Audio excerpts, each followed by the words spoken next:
Hi, this is Matt from tracymac.co.uk, and we're back to have a look at the Samsung SGH-i620, which is the latest in the range of smartphones from Samsung. Box very similar to, say, the i600. Nothing terribly exciting about that in itself. Have a look inside. Find manual and getting started disc, including active sync and a 60-day trial of Outlook 2007. Have the phone itself, which we'll look at in more detail in just a moment. Have a USB cable with the proprietary USB sync charge connector required by the Samsung phones. Also have the charger, again the proprietary connector, a pair of headphones, which are, they look of reasonable quality, not terrible, seen worse, seen better. Again, proprietary connector and inline microphone and button for ending and answering calls. Okay. We also have an additional battery cover, which I'll explain in just a second. We have a standard battery, which is quite thin but fairly large, and an external battery charger and holder. And inside here is the extended battery. Both batteries fit inside the same charger, so that you can charge the battery obviously outside of the phone, so you have a spare. And here's the phone itself, and let me just explain that difference to the battery covers there. Two battery covers are to accommodate the two different batteries, the extended and the standard battery.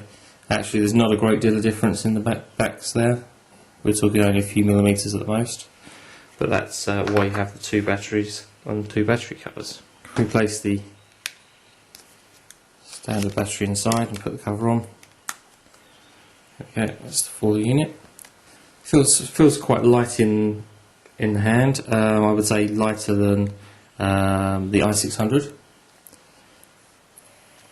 And to just take a look around the device, we have a forward-facing camera. Have a jog wheel, actually does rotate. Whether or not that is designed to perform any function in the OS, I'm not sure at this point. But it also rocks up and down, and left and right. And there's a button in the middle, as you'd expect. Soft keys under the screen there, a home and a back button, and your send and end red and green phone keys. On the side there's an up-down rocker for volume control, micro SD card slot, power button on top, cover for the external USB sync, charge, headphones and so on, and a camera button. On the rear, there's cutouts in the battery cover to accommodate the loudspeakers, and a little notch on the bottom for the microphone. The screen slides open to reveal a full QWERTY keyboard with number keys inset and inlaid in the middle.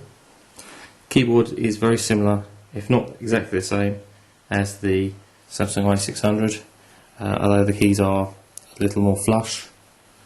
I guess that's to allow for the screen to slide over them comfortably. And when open, on the rear, there is a 2 megapixel camera.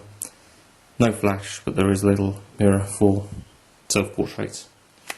So there's the device itself. Specification wise, it's HSDPA, 3G, Edge, GPRS, Windows Mobile 6, 320 240 display, 64 megabytes of RAM, 128 megabytes of ROM, Bluetooth 2, there's a 400 MHz CPU built in, so it shouldn't be a slouch. And if we just compare that alongside the Samsung i600 there, you get an idea of the size. It is maybe a little wider, again not a great deal wider, slightly thicker, but that is because of the sliding keyboard and the mechanism involved there, and obviously it's quite a bit shorter. As I say, not a great deal of difference in weight. The screen's almost identical, and as you can see there, keyboard's almost identical. If you're a regular reader of tracymac.co.uk, you'll know that I do like the Samsung SGH-i620, and up until recently used this as my primary device. So I will be using the Samsung SGH-i620 over the coming weeks, and I'll let you know how I get on with it and what I think of it.